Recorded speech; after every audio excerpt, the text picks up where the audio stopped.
All right, guys. Hello, hello. Thank you so much for joining me for the Content Creator Podcast. I'm your host, Serge Creator, and this is the podcast for creators of all types who want to know what works with digital media content creation. We have an amazing guest today. Professional photographer based in San Antonio, Texas, specializing in various lighting techniques and styles for use on photography projects worldwide. Hello and welcome, Danny Batista. I'm so Serge, excited to have you on today. thank you so much for having me, man. I appreciate it. Yeah, I'm actually in San Antonio, Texas right now. Thank you for that introduction. That is what I do. I'm a professional photographer. I've been shooting for Nice. 8 years now, professionally full time, and 15 years total. And off-camera flash is the key. Let me just say that up front. I'll say it some more through the rest of the podcast. Yeah, I would love to touch base on that more. Sure. Tell us more about it. So let's talk about your photography career. Tell us more about your background and how you've started a photography career. Sure. So photography wasn't always what I was doing. I'm 37 years old now. Mm-hmm. And when I was younger, I did not want to be a photographer. That wasn't something that I had in my mind for any reason. But I was very creative at a young age. So that's one thing that I think is important to know. I was playing with Legos and building things and I don't know, man, imagining elaborate stories, just doing that kind of stuff. So I do know that I was always very creative. Um, as I started growing up, the things I got into were Photoshop. So Photoshop was the key thing I was always into at age 15 and beyond. Graphic design, business cards, web design, MySpace pages, building all these things out, man, at an early age. But none of that had anything to do with photography, just being creative. And I think about, well, I guess, yeah, 15 years ago, 14 years ago, I started building a digital marketing agency with a friend. And so Oh, all the nice. skills I had learned prior with graphic design, web design, et cetera, I was using that in that business. But at some point in time, we actually needed to have photos for certain projects. Nice. So I had a camera that I had bought from a friend, a Nikon D70 back then. And that was the camera that I was using to shoot little portraits with a speed light on my hot shoe and shooting granola bars in a kitchen that somebody was using as a bakery, like doing those kinds of things. Yeah, man, doing those kinds of things to start getting these websites done. And eventually photography took a hold of me and I started to build upon that with all the industries that I shoot. We can get into all the industries that you, if there's any specific questions you have on those. Of course, of course. And tell us a little bit more on learning process. What sources are you using, like YouTube, maybe self-made or something else, or That's workshops? that's a good question, man. So to take it back to the Photoshop side of things, which has always been my basis for what I do in my final images, that was always done before there was YouTube. So keep that in mind. Mm-hmm. Before there was YouTube, I was looking at GIF images of people doing the tutorials where they have a little arrow going, go to edit and click this, go to this and click that. So I was looking at tutorials related to text, to changing out skies, to swapping heads on people's faces, those kinds of things, but there was no YouTube. So Mm-hmm. everything I was doing, I was printing out and I was putting in notebooks, 3-ring notebooks. And those 3-ring notebooks had tabs and all my tutorials were in those 3-ring notebooks. So I would go through those tutorials and learn. So that was before photography. When photography came around, I was self-taught, man. I didn't have anybody teaching me this stuff. Mm-hmm. So my biggest thing when I first started out was I always had a flash or a speed light with me. I never shot natural light. So everything I did was with a flash. And so that's been my crutch since day one. I've been using flash and finding ways to make Nice. it work for me. And so I'm actually scared to shoot natural light, man. Just so you know, that scares me with all my heart. And a lot of people look at that and go, "You're crazy, man. Flash is dumb. Flash doesn't look good." But I found a way to make that happen. And the learning has all just come from doing it, right? From actually getting Nice. out there and shooting it. Because you can watch YouTube videos all day. You can read about flash and read about how to use it with a camera and how to make it balance with ambient light, but you will never see it until you actually do it. So that's what I ended up Exactly. doing, actually doing it in person and figuring it out that way. Exactly. Yeah. And I saw your photography. This looks amazing. This is like commercial look. And this is exactly because of the flashlight. Am I right? I feel like that gives you a lot of different characteristics that you don't normally see with natural light. There's a few things that I look at. Number one, the shape. So Mm-hmm. just like this 36-inch octabox that's lighting me now, you actually get the shape on my face. You see the highlights, you see the points that are in front of Yep. closer to the camera, you see the parts that are further back in shadow. So flash automatically starts to shape you. And that's amazing for me because then I don't have to go through and dodge and burn every single crevice and try to create all these shapes, right? Plus the light is separating the person from the background. So that also is what you're seeing with that commercial kind of look, is that you have this separation that's not just with the depth of field, like the 35 millimeter 1.4, it's also with the output of the flash, the luminosity, the darknesses, the shadows. So I think, yes, that's one characteristic that really helps with that, as well as being really detailed in the edit. That's another part of it that I think makes a big difference in the end. Nice. That's awesome. A lot of technical stuff here. So how And long... I try to stay not technical with it though, Serge. I try not to say any technical words, man, but I want to help you guys envision this. Yeah, I hope our listeners will stay with us. I think so.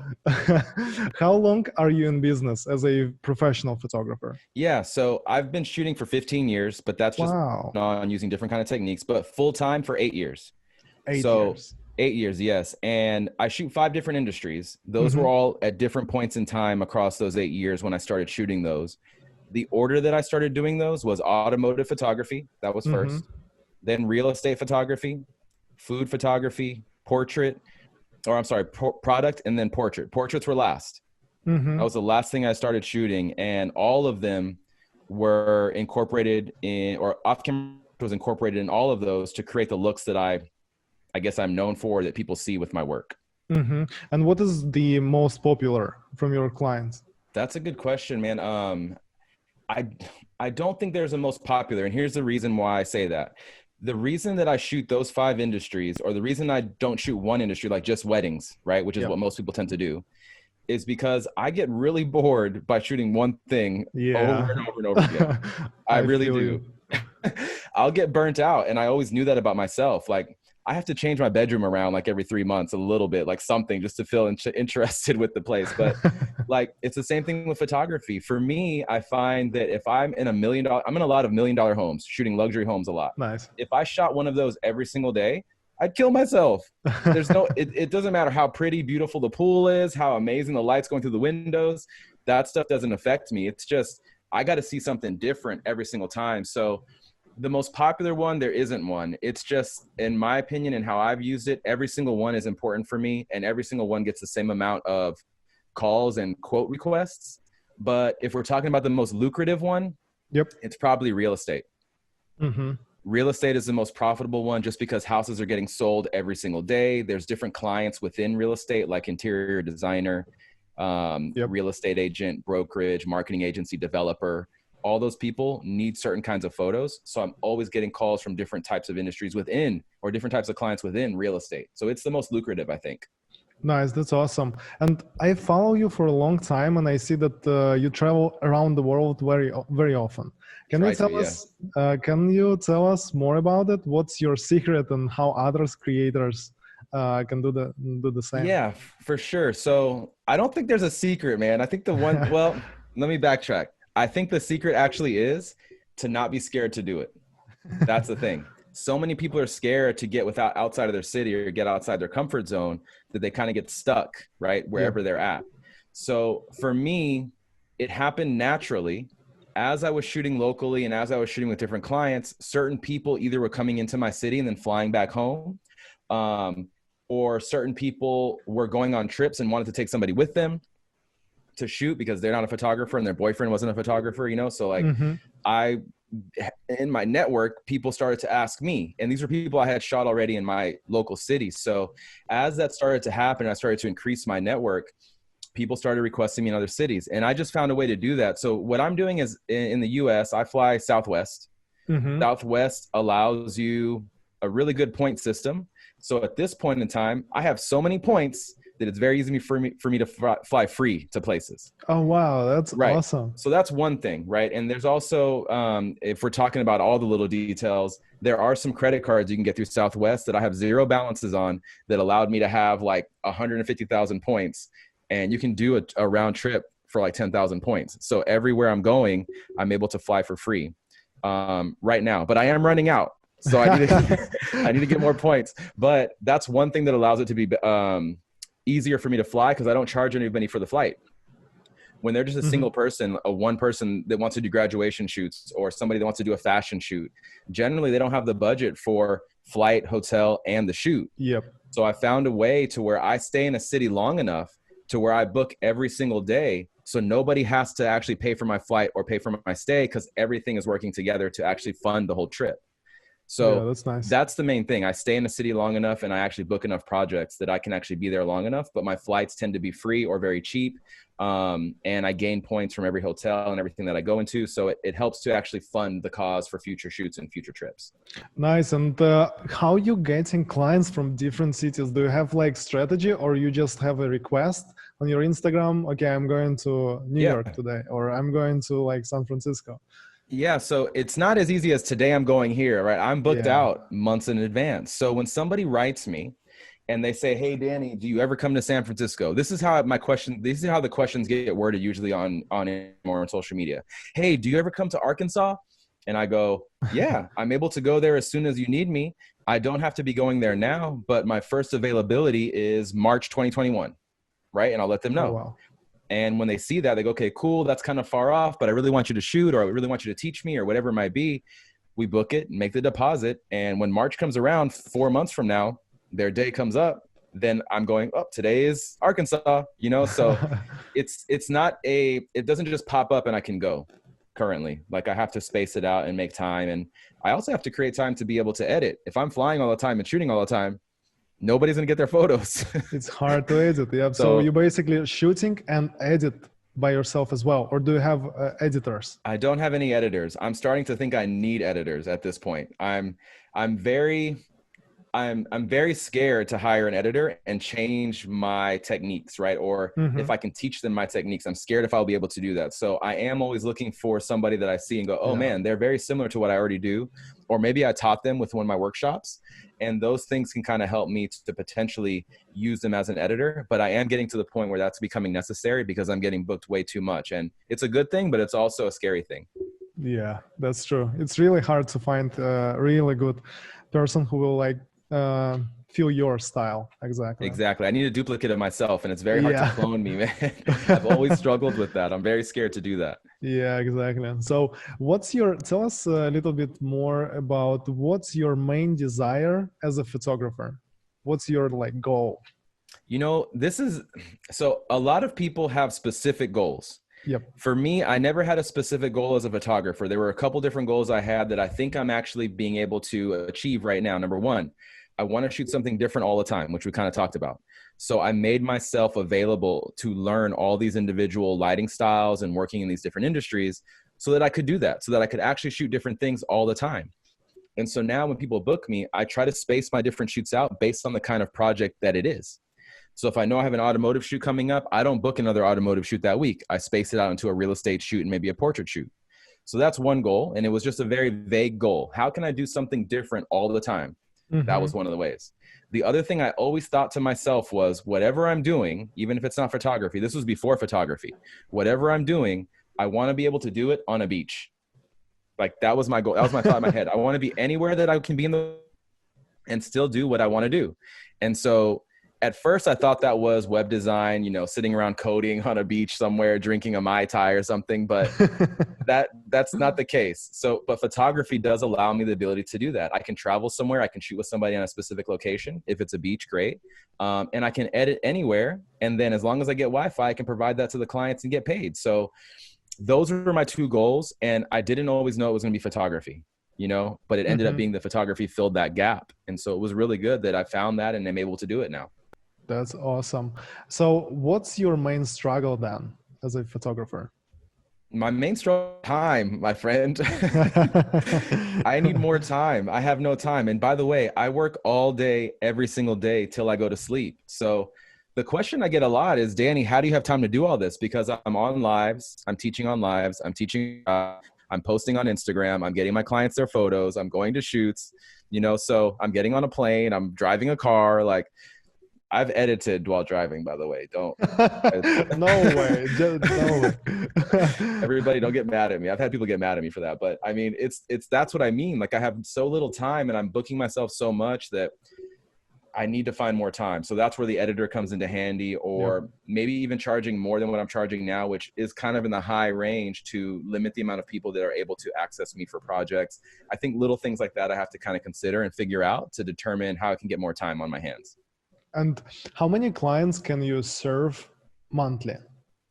That's a great question. I mean, I can shoot every other day and edit every other day. You know what I mean? So if I did that, I could dish out work. But the problem with that is I'm also doing these other things to get myself out there. Like I'm doing these Instagram lives to show that I have these techniques. And if people want to learn them, they can contact me. I'm editing whole sets of photos for Instagram so that you can see the products and the work that I'm doing. So, and getting myself out there more. So that takes away some of the time. So I would say 2 to 3 clients a week is tops. I usually try to do 2 clients so that I can continue to market myself through the work I'm doing. And those clients can be anything. They can be portraits, real estate, automotive, product, or food. But in most cases, I end up booking stuff day after day after day, and then setting myself up with 3 days on a weekend to try to just edit it all together. So that tends to be what I do. But usually 2 to 3 clients a week I can handle and not have anybody be mad at me, which is important. I've never had anybody mad at me. You have to keep deadlines, right? Yes, I have to be perfect with that, man. That's my goal. That's actually a goal, is to not have anybody mad at me and always have everybody excited of what I'm doing for them. Is it possible to keep deadlines all the time? No, it's not. So you have to be really good at like people managing, you know? So one of the things that I do that I think is very helpful is, instead of trying to finish a whole set for a person, so a portrait shoot for me, a portrait session is a 2 to 3 hour session, and I provide 9 photos back. That's what they pay for, 9 total photos. And I find that I'm able to provide clients with a few of those photos, so they're not waiting for the whole set. They get a few of them. Hey, here's the first set from the first look. Let me know if you like them. What's going on? What you want, any changes? And when I provide them the photos, more often than not, there's, oh, can you fix the flyaway or change this little color or whatever it is, but they're done. And they have some photos from the shoot. So they're happy. Yep. So they don't need the full set. And so I'm able to cycle through all my clients and get them some photos, get them some photos, get them some photos. And everybody like, yes, I'm getting some stuff. I'm happy. So that's what I have found has worked and has been very helpful and has let me be on the good side of all my clients for as much as possible. Yeah. And that's really a great point. So you have about 92K followers on your Instagram, right? Currently, and pretty good engagement rate.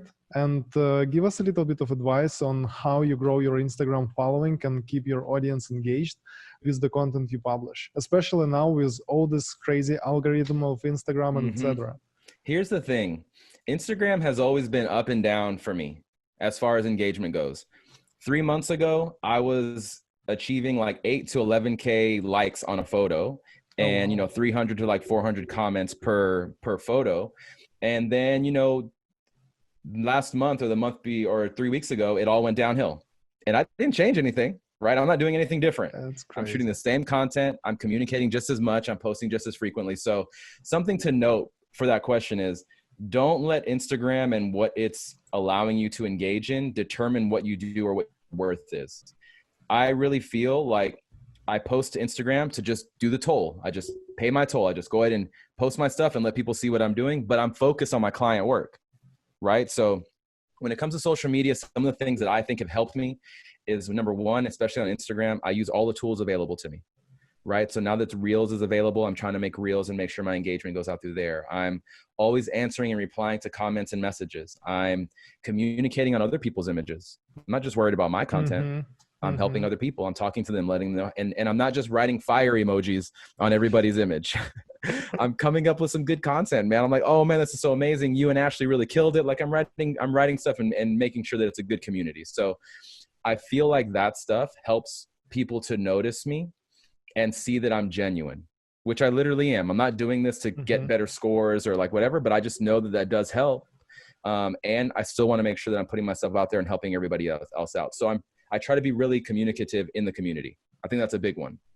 And then the lives, I think, are so important. I'm showing you guys what I'm doing, right? I'm how I'm tackling problems. I'm showing you guys and making mistakes and telling you I'm making mistakes. And these are the mistakes I made when I posted this photo. Like, I think all that stuff helps somebody to see, man, this is a humble guy, genuine guy who really cares about what he's doing, but man, how's he doing this? And then I'm able to actually provide that content and info in answering messages or doing workshops or whatever it might be. So all those things together, I think for me, help to create the atmosphere that I want on my social media presence. And they've helped that to grow and consistently bring in people, because now I have photographers following me and models following me. This is a big one.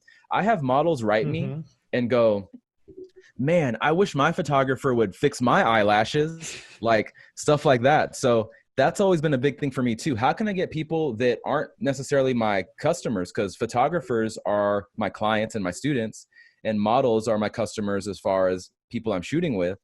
And now both of them, for different reasons, follow me, and they're very engaged in what I'm doing, which is really cool because I never expected that. I just do the best I can. So I think using every tool to your advantage and really being communicative are the biggest things when it comes to growing your following. It just happens. Just have to be authentic for sure. Yeah, authentic is a huge one, man. There's a lot of people that aren't, and you don't find that out till you meet them in person. But it's definitely good to be authentic and true. And by the way that I'm talking to you now is how I try to text, like exclamation points. I'll be excited, happy, smiley faces. Like that's important to me, and I think that comes across, and it really helps. Yeah, a lot of people don't understand that you have to show that you're a real person, right? That's it. This is most important part. And of course, it's like quality content on your feed. So with the COVID situation now, a lot of creators are struggling with the getting customers, right? Would you share your experience on how to get customers? What's your main source of prospects? Yeah, so one of the things that I think is most important, and I've kind of said it a couple different times now, but is being able to shoot multiple different industries. That's literally the answer for most of this stuff, because the pandemic came up, what you found was a lot of wedding photographers, engagement photographers, graduation portrait shooters, event photographers, they lost all their jobs.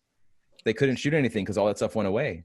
And for me, I never focused on any of those things, but even if I did, I would have made sure that I still had other types of industries that I was shooting, which I do.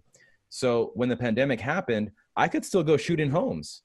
I could be by myself in homes with a mask and shoes or booties over my feet, and I can go into a home and shoot and still have jobs. I don't need to be around anybody, right? I can have somebody show up in their car in a studio, drop the car off, and let me shoot the car on my own. So a lot of that stuff still made sense for me, and I was able to actually shoot and work with clients and not worry about the whole situation about being 6 feet apart or things getting canceled. So because I was able to cycle through all those industries, I still was able to get clients.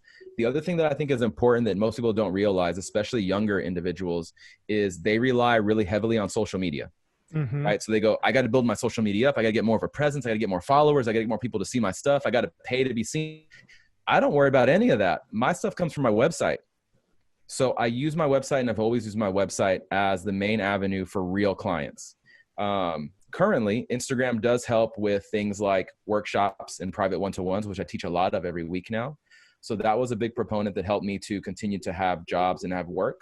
But that's also me giving back to the community, right? So every chance I got, I was teaching and doing digital kind of content that was creating revenue for me. But don't be confused. I was still shooting in these cities and able to shoot because I shot all these different industries. So I think a website is very important. Don't let that be something that you ignore, because marketing agencies are literally sitting in round tables in their offices or at homes, and they're going to Google and they're typing in San Antonio photographer, Las Vegas real estate photographer, or whatever it is. They're not going to Instagram to look for those people generally. They're still going to websites. So having that presence has really helped me get real high budget paying clients always. And then shooting different industries obviously helped me as well. And then obviously being able to teach digitally, remotely, was a big one that still allowed me to bring in income, but still help people in the process, which was amazing. So basically for the website, right? This is SEO, or do you have like traffic source like Google, AdWords or something else? Right. So I've never done AdWords. I've never pushed myself out by paying for search engine marketing. What I do is SEO. So I use WordPress. WordPress is my favorite website builder. Since I've always built websites in the past from scratch, that was I was a coder. I went to school for coding. So I graduated from a 4-year school to code, and I learned how to build websites on my own. So with that, I've incorporated a lot of SEO things related to my website, the content on that website. I think for a photographer or for a creator, one thing I would mention that's very, very important, especially for SEO, as you know, is content. But you can't just have a website that just has pictures on it. Of course. Nobody's going to get, or it's not going to get organic reach like that.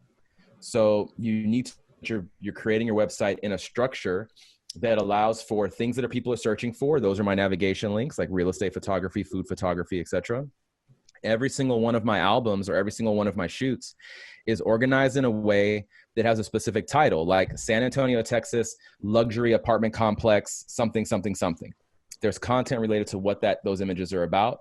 And then each of my images is labeled something that Google can read, right? Oh, so nice. San Antonio Texas luxury / real estate / whatever. And I made sure and try to create an organic kind of thing with lots of content. So, and tags and other things as well that I'm using in WordPress. But that's been what allows me to move up in search results. There's one other thing to say too for SEO that's important, and that's Google reviews. Anybody can do this around the entire world. So it's free. You can create a Google business page. It's at business.google.com, I believe.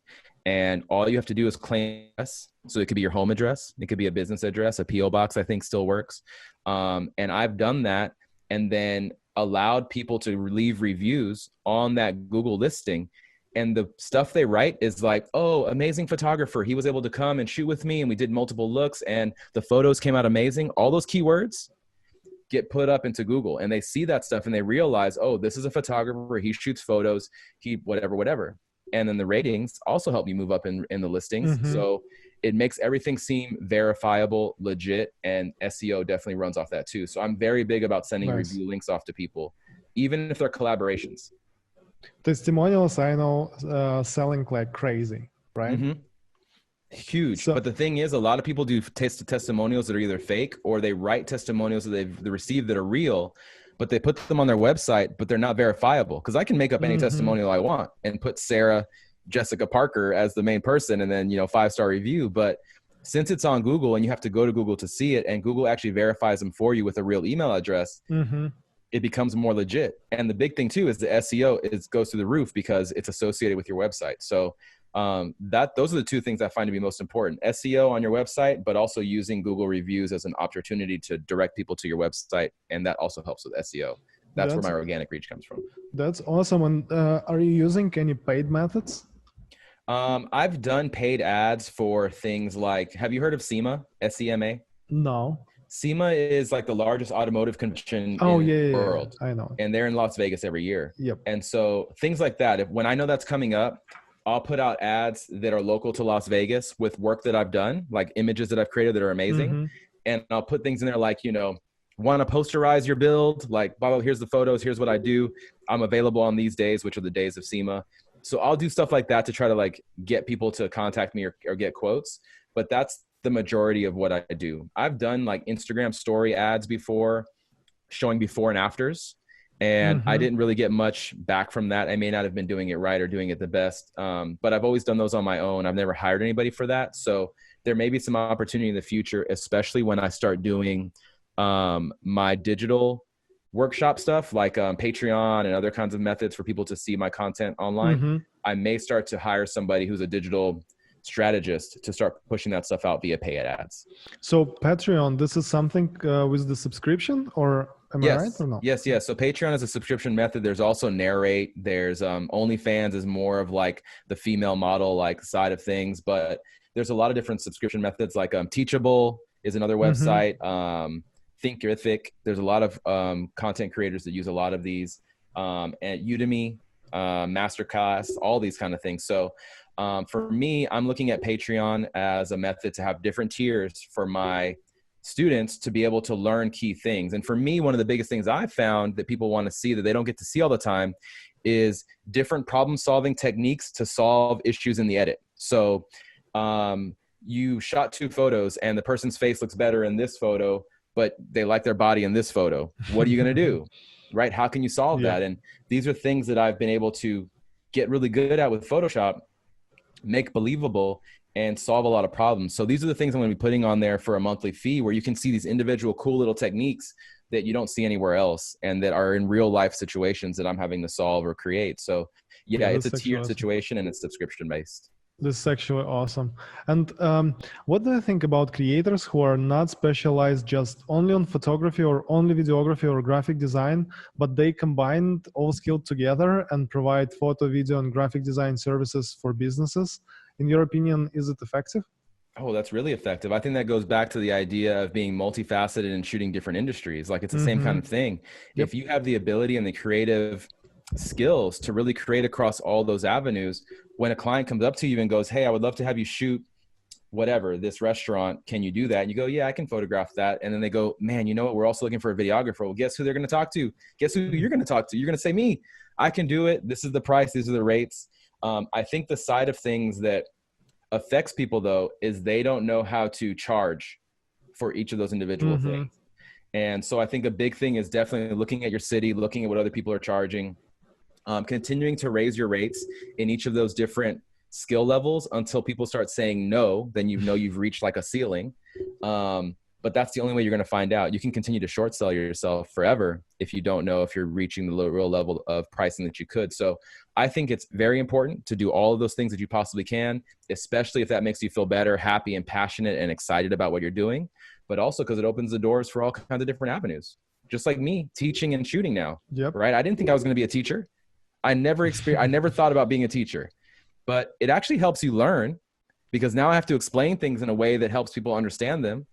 But it also just came out of nowhere. And I just kind of felt like, man, I can do all of this together. Let me try to make it work in all my schedule. And it's the same kind of thing. It really helps to be skilled in all of those things. Yeah, this is awesome. And tell us a little bit more about this one-on-one coaching program, how you teach students. Yeah. So currently my main thing is teaching all the different industries that I shoot. So like I said, I shoot real estate, food, automotive, portrait, and product. Most people find me on Instagram, and on my Instagram, my main focus is all portrait. So that includes composites, that includes beauty retouching, that includes color grading, all that kind of stuff. And so right now, the main thing that people hire me for are one-to-one private workshops where we go over a complete editing workflow, my workflow, what I do in every single photo, as well as problem solving different things that you would encounter across photos you shoot. So that could be veins in the skin, wrinkles in a shirt, different kinds of aspects of blemishes on a face, dealing with hair and flyaways. It could be anything. Creating pop, using frequency separation. I mean, all these stuff are things that I stick into one program. Currently, I do about a 3.5 to 4 hour session. So it's about a half-day session where we go over all the editing things I can possibly jam into your head in those 4 hours. And then most people also pay for a 2-hour shoot and shadow session where I actually fly to people and teach them side by side. So we're looking at each other's screens.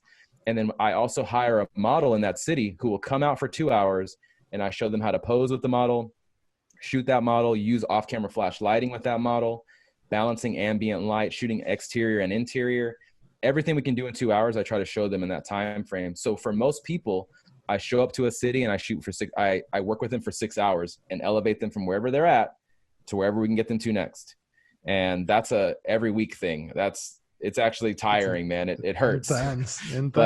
But it's so good, man, because after that, people are like, oh, this is so good. Like I would have never gotten this far in this short period of time. Right. So it's really helpful to get people elevated from wherever they're at to here immediately. And then all it takes is practice. Right after that, it just takes practice. Yeah, that's true. I'm actually have a coaching program as well, and I totally understand how hard work it is. Yes, so, it's intense. What's your travel camera bag? What's inside? Yeah, so well, first of all, I'm using the Wanderer 2.0. So WNDRD is the bag that I use. They have a lifetime warranty on this thing, so anything can happen to it, and you can get a replacement no matter what. So that's a big thing.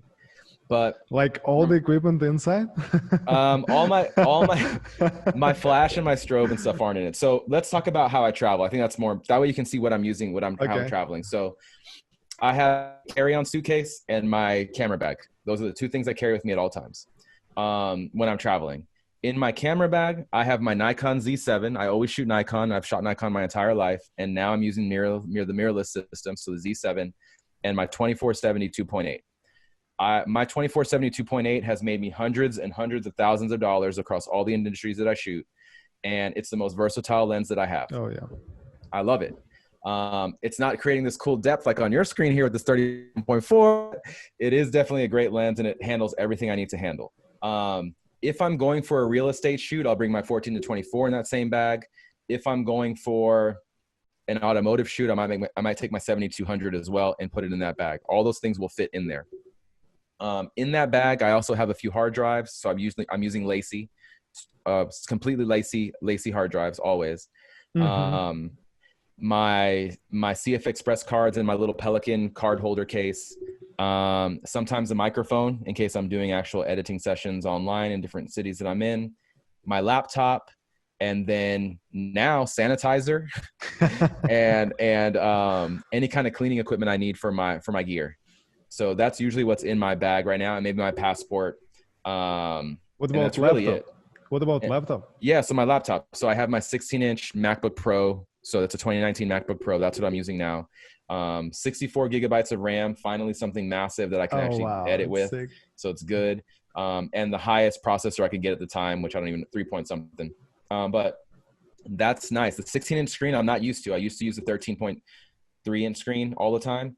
The 16-inch screen is perfect for me now, and it's really something that I need, especially when I'm teaching side by side. The bigger screen is necessary to show people what's on my screen. But that's just my backpack.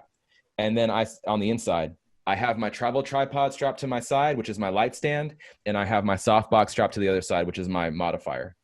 And then in my suitcase, I have my clothes, my 8200, which is my smaller 200-watt light, and then my Explorer 600. And so I carry that's what I have on every plane. I just get off the plane and go into my car every single time. Tell me what about the border control? I mean, when it's like X-ray, what's going on there? At border control, there's TSA pre-check in every airport that I go to, right? Yep. So in domestically in the US, I always take that flash out because it looks like a bomb on the X-ray. And I've had 7 managers come over all together to investigate the strobe. And I'm standing there with my beard, like looking like trying to not look conspicuous, man. And they'll look at me, look at the strobe, look at me, look at the strobe. What is this? Oh, it's just a flash. I'm a photographer.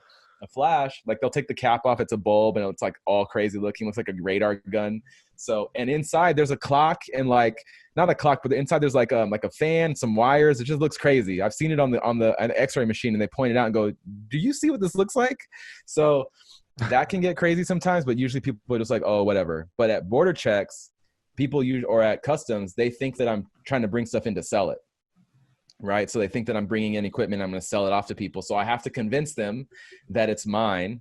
And usually I'll bring receipts or like copies of receipts on my phone that show that I bought it a long time ago. So it's not something I just bought to like bring in.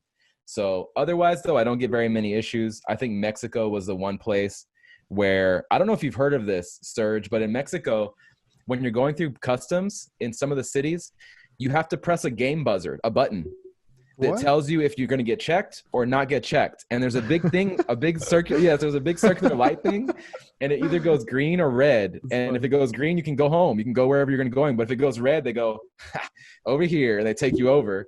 And you have to fight with them basically to not get charged taxes for things that are yours. It's crazy.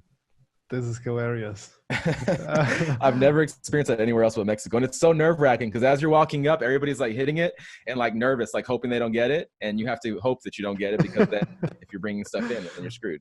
This is so funny. Yes. And are you a Nikon ambassador? I'm not. I wish I was. I think that's one of the hardest things to do. I'm seen some stories.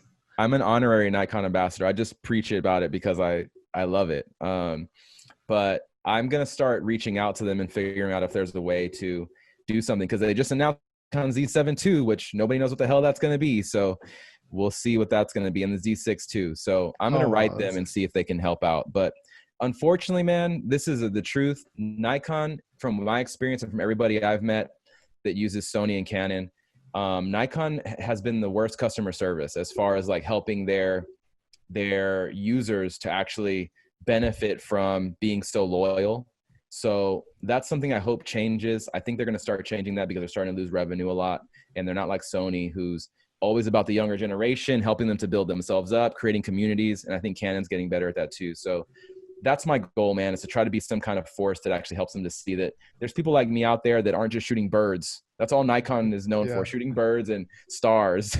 So I want to show them that there's a lot of other things people are using it for, especially the younger generation. Yeah. So, and a lot of photographers can sometimes change the system, like Nikon, Canon, or Sony. For example, I was like all the time Canon shooter, and it was some like Sony cameras arrived, and I'm like, okay, maybe I can switch, and then thinking, oh, it would be so hard.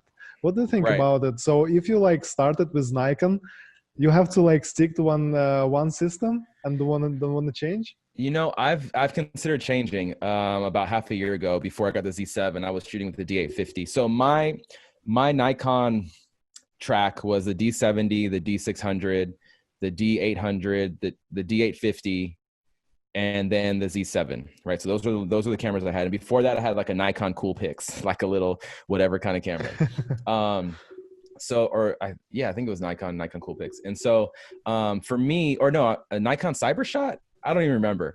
But what I have noticed, man, especially for me, is Nikon has always been good to me as far as the stuff that I'm shooting. So for example, real estate, one of the tools that I use, it's one of the best tools that I have. One of the things I'm glad I have bought for myself is called a Cam Ranger. Have you heard of a Cam Ranger? No, what is this? A Cam Ranger puts out a Wi-Fi signal that your phone can connect to, and it has a very long range. So even though Sony has an app that you can connect to with your phone wirelessly, I think Nikon even has an app, they don't have the distance that I need to be able to trigger my camera from wherever I'm at.